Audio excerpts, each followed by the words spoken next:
Wargamers, welcome back to the channel, Death from Above Wargaming. I'm Aaron, and I'm back again with another mech review. This time something new, a little bit different, I should say. So I find clan mechs super confusing. There are like 45 different alternate configurations of all of these different mechs, and I never know which one to take. So I figured I would start comparing one alternate configuration to another.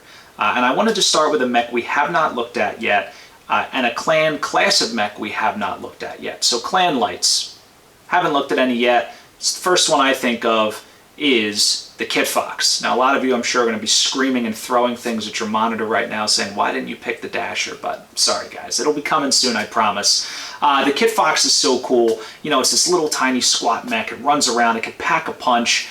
You know, it's just basically like a massive cannon for one arm.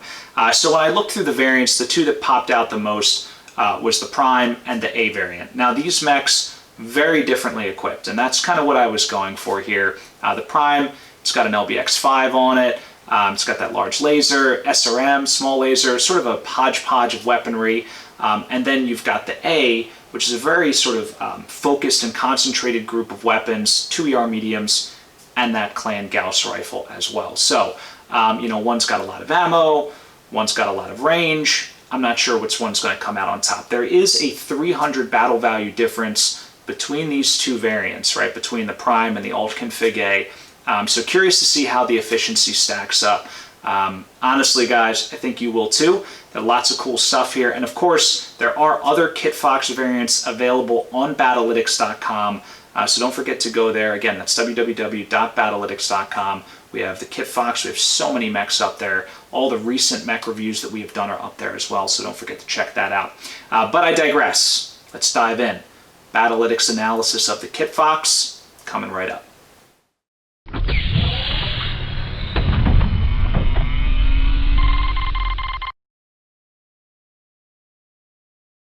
All right, guys, here we are, the Kit Fox. This is exciting. Little guy here, clan mech, 30 tons, battle value of 1085. So still as much as an Inner Sphere medium of the, you know, Succession Wars era. But, you know, overall, not, in my opinion, not grossly overpriced. Like some of the other mechs. I mean, I think it's sort of on an exponential scale. The bigger they get, the crazier they get in terms of price tag. You know, this one really on par with the Clint we did a little while back, the 2-3U. So anyway, it's a clan light mech, produced in about 2890, and so really, again, in every clan, found all over the place, all the way through to the end of the timeline and beyond, I'm sure. So the movement profile on this mech is a 6.9. It has no jump capability, and it's got 10 double heat sinks, so total dissipation factor of 20. Endosteel, ferrofibrous, it's got all the goodies. It has 76 armor points, that's about 4 tons, and so the total coverage there is 72.4. So overall, really good. And I think that most mechs that you'll see, I think if I average that, you know, 72, 75% is pretty much the, you know, is right there in the sweet spot for most mechs. The one arm, it's packing all the actuators, including a hand. The other arm, it's got it's the gun arm, only has an upper arm actuator. And that's consistent on all of the configurations that I looked at. Armor as well here, pretty evenly distributed. I mean, just first glance, looks a little light in the CT, a little light in the legs, so we'll be interested to see how that sort of affects the mech's ability to do damage when we get to the defensive benchmark and the efficiency. Weaponry, clan ER large laser. Let me tell you why I hate clan ER large lasers. They shoot further than Inner Sphere large lasers by a substantial margin. They actually shoot further than clan ER PPCs, which I never understood the rationale behind that. If you know the lore behind that, I would be interested to know. Post it up. And then, you know, they just, I don't know, they do so much damage. It's just, I'm jealous. I'm jealous of all the clan weaponry. Small pulse laser backing up the ER large, great anti-infantry weapon. Streak 4, super killer. And then an LB5X. So this is, you know, this is interesting. So an autocannon 5 doesn't do a ton of damage, but again, we're talking about 30-ton mechs. So being able to pack an autocannon 5, an LB for that matter, onto a mech alongside an ER large laser actually is very potent ranged firepower. So there's a nice mix of, you know, a couple of strong long-range weapons and some decent short-range weapons as well. The ammo for both the SRM and the LBX-5 in the left arm and right arm, respectively. Okay, so let's look at the alt config A. So everything basically on this mech, you know, it's an Omni mech, so it's all the same, right? Same movement, same dissipation, same equipment, same armor distribution, same actuators. Big differences here. It's a battle value of 1,310, and it has a Gauss rifle, which is incredible for a mech of this size.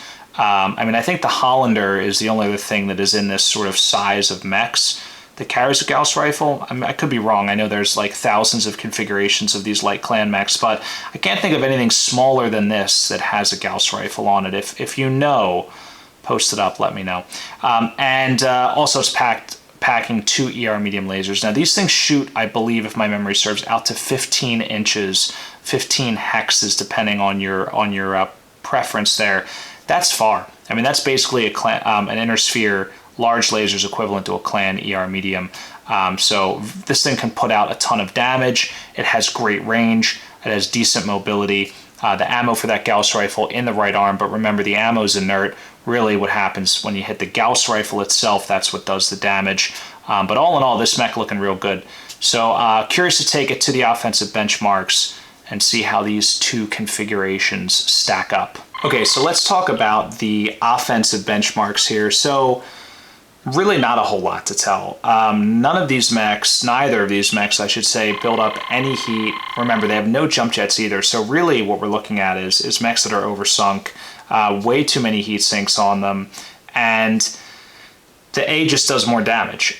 So the A config, if you look at 15 inches, basically all the way down to 3 inches, is outperforming the primary variant. Now that is kind of to be expected, again, with that Gauss rifle and those hard-hitting weapons.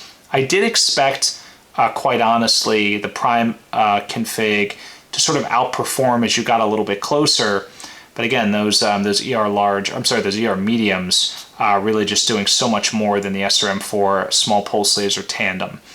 But you know, it's not a substantial difference. I mean, I guess it kind of is, 36 points of damage. So for mechs of this scale and this size, I mean, it's a notable percentage difference, probably 10 or 12% over the prime's baseline there, or just any optimized, if you will. But yeah, I mean, other than that, really not a whole lot to see. I'm curious to see if the lethality test sort of surfaces anything different. Let's take a look at that. Wow, okay, so still tells the same story in the sense that the A is more lethal and just overall more destructive. So you can see that A variant really delivering some early kills much sooner than that prime variant. So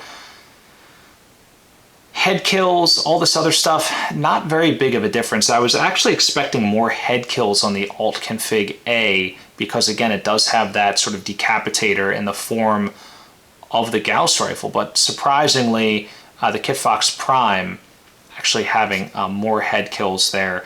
At the end of the day, though, they both did very well. The Prime killing the Javelin 91.7% of the time, the alt config A destroying it 98.7% of the time.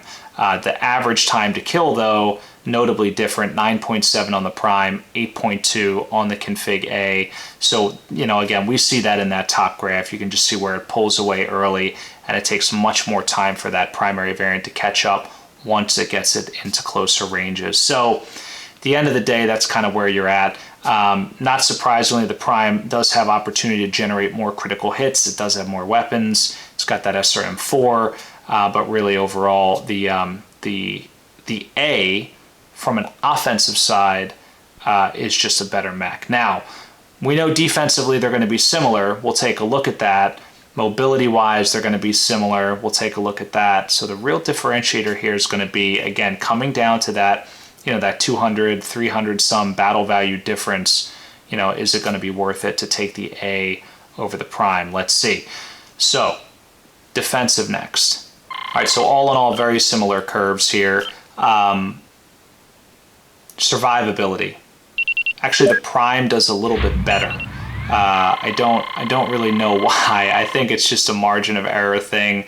You're talking about 92.4 versus 93.6. So I think, you know, if I ran this simulation, you know, I ran it 10,000 times. If I think I ran it 100,000 times, these numbers would probably come a little bit closer into synchronization.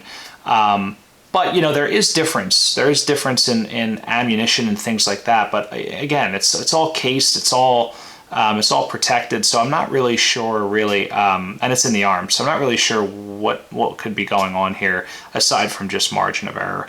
In fact, if you look at the CT head deaths, it's identical: 52.6, 52.5. Ammo deaths 0% across the board. So just seeing a little bit more engine death on the all config A, and as we know, those crit chances are very variable.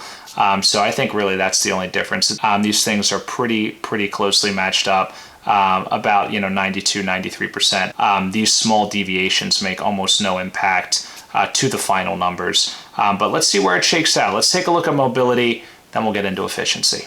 Okay, so here we are. Again, very similar numbers, about 1.5 actuator hits per game. The one thing I noticed is that these things lose their target mod really quickly. I mean, once you get this thing halfway through the game, you almost certainly are down from a +3 to a +2. And then as it sustains fire in close range, it's just going to get shredded. And I think that is going to be a problem for the Prime, where it's relying on closer range, for that SRM4, for that small pulse laser, certainly for damage there. So really though, legs on both of these mechs not padded out with criticals. So if you even get one shot through, you're pretty much guaranteed, if you confirm, to get a leg critical there. So other than that, not much to say here. I don't really see any other numbers that jump out at me. So let's just get into what I've been waiting for, which is the efficiency score. Okay, I was expecting something more standoutish. It's amazing. These mechs are totally different in terms of loadout, totally different in terms of battle value, and yet the final scores almost identical. In fact, the damage loss was identical out to the hundredths place in the decimal. I took it out a few just to see. 47.8% damage loss, which, by the way, is an obscenely high number. I mean, this thing could probably benefit from some more armor. But yeah, I mean, what you're looking at here is two mechs with totally different loadouts that are both pretty average performers. 5.4, 5.3.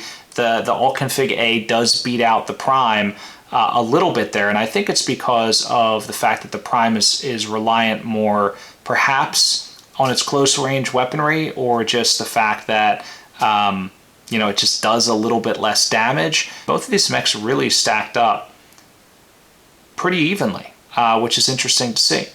So in terms of the gunnery sensitivity analysis, the all config A, as expected, had a much higher sensitivity. Now, one of the things I noticed about this is, compared to some of the other bigger clan mechs we looked at, is there's actually a legitimate sensitivity here, because when the mechs get so bloated in cost, it's impossible to see sort of improvement gains over time beyond like a 2, because it's just, again, it's so cost prohibitive to increase it. And in some, we've actually seen the Gunnery 0 have a lower efficiency than the Gunnery 1, although that is less frequent since they patched and errated the costs for Gunnery increase, but I digress. So Gunnery sensitivity analysis, again, 0.647 on the Prime, 0.717 on alt config A. Both of these mechs, again, slopes very similar. If you're gonna want to play a mech at longer range with a better gunner, I think the A is what you want to be in, even though it's going to cost you a little bit more, again, because just that base cost is just a little bit higher, but not prohibitive. What else do we see here? Well, the net change, minus 47.8%. So what does that mean? That means that you're losing almost half of your damage that you could be doing due to survivability. So this mech needs to be kept alive. It is super fragile. 6.9 is not that fast, claiming a +3 target mod. It's the same thing a Wolverine or a Dragon can claim.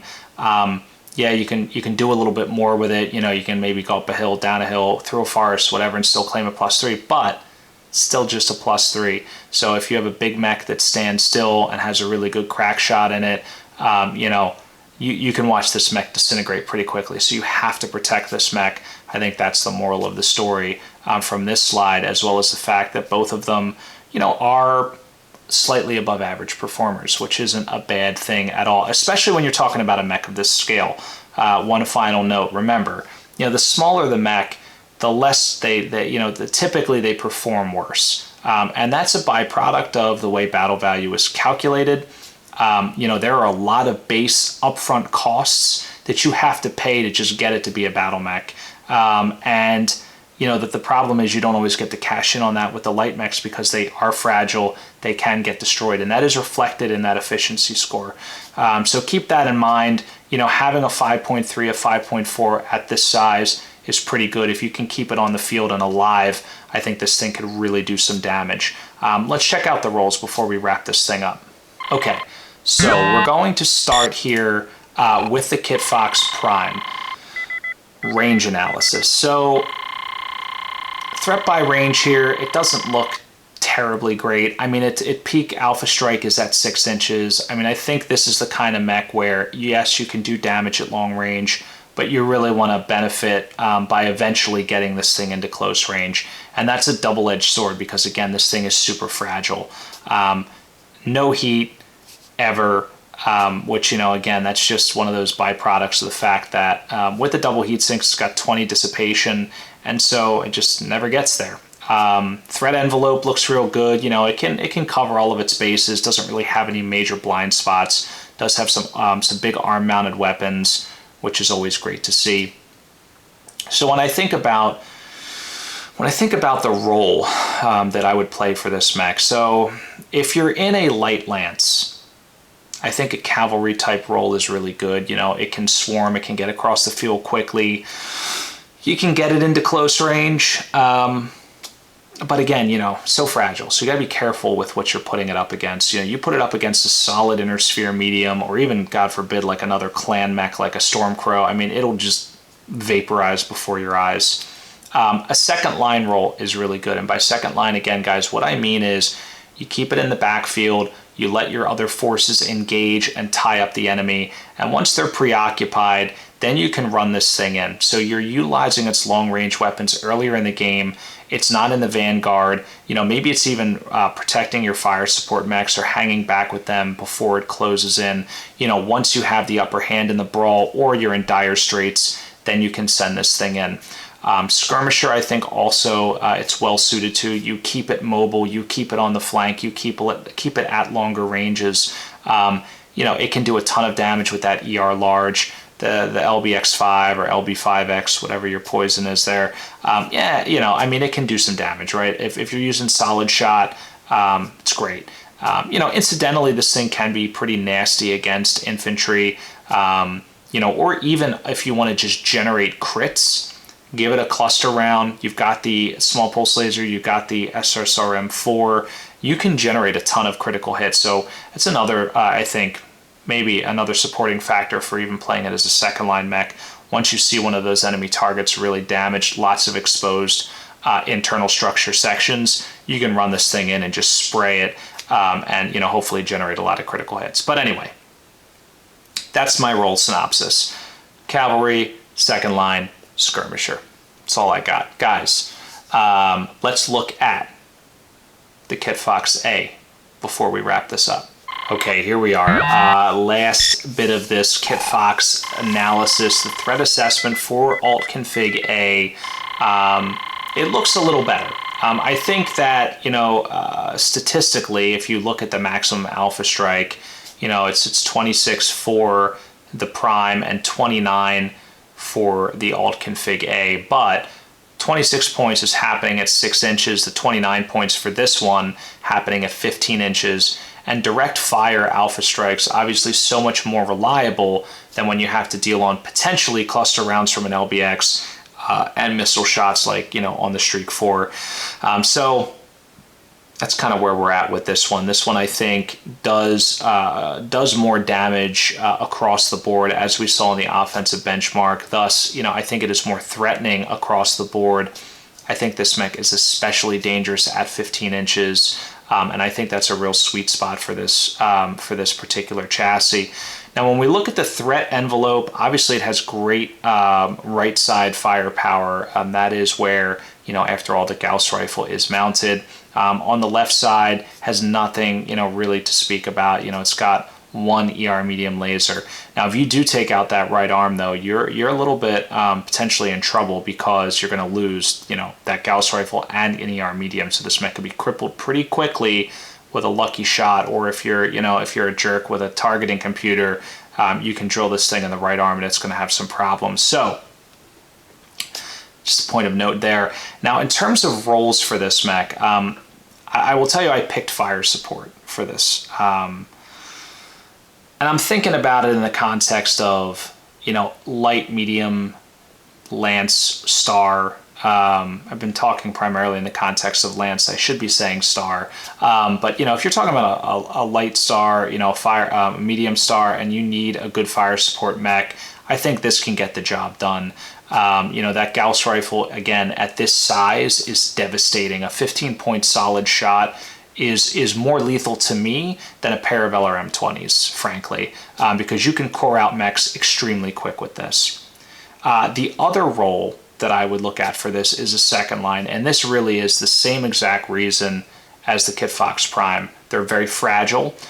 You need to keep them safe, but they can do a lot of damage. If you look at the threat assessment, I mean, this thing within, you know, that 7 all the way to 1 inches, that thing can alpha strike and do a really, like, it can get really close, 24.2 average calculated damage at 5 inches. That's, remember, average calculated is like what you're most likely to do, factoring in, you know, clusters and chance to hit and all these other things.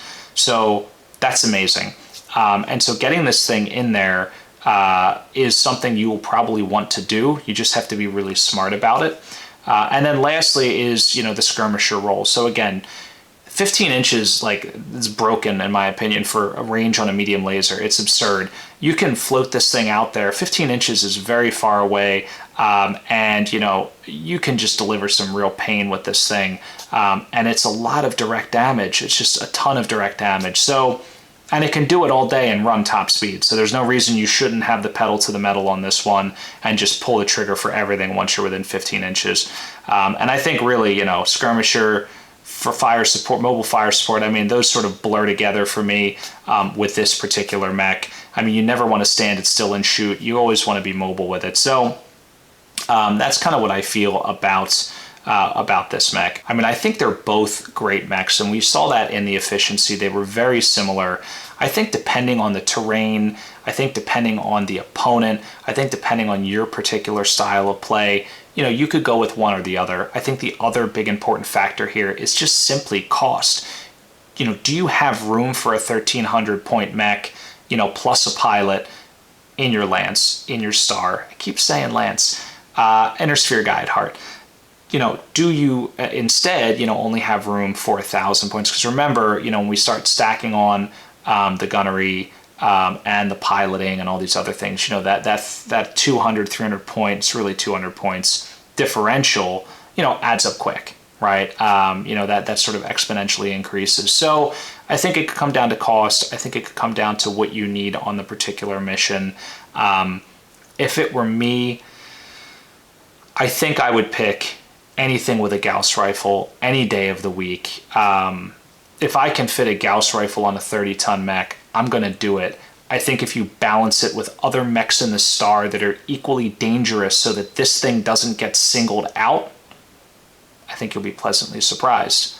Now, one final note, that is a benefit, I think, a hidden benefit of the Prime chassis is that people are going to look at it and they say, you know, ER large, LBX5, you know, a couple of small missiles and lasers, like, they're going to discount it, and they may ignore it, and they may give you that opportunity, you know, to run the gauntlet, to get in close and to deliver, you know, all of your damage. Whereas if they see this one and they're like, you know, they look at the record sheet and they're like, ooh, Gauss rifle, you know, this thing may get primed and taken out. So a little bit of psychological warfare, I guess, or whatever you want to call it.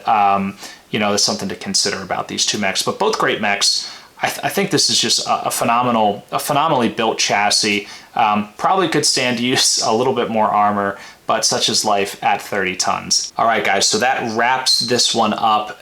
Thank you so much for watching. I hope you enjoyed it. Don't forget to subscribe, give us a like. Check us out at dfawargaming.com. And of course, you can check out all of these statistics on www.battlytics.com. There's a whole library of mechs there now. All the Wave 1, Clan Invasion, Kickstarter mechs are there with a whole bunch of others like this one as well. I can't wait for this model to come out. But guys, if you can't wait, I know I can't wait, but if you can't wait either, head on over to Ares Games and Minis. You can buy yourself the Ironwind metal sculpt. Very cool. Always love the sort of the feel of those pewter mechs. Well, I guess they're not pewter anymore. They were when I was a kid. Apparently it's a health hazard. So anyway, stay tuned. Always great stuff coming from Death from Above Wargaming. Guys, have a great night.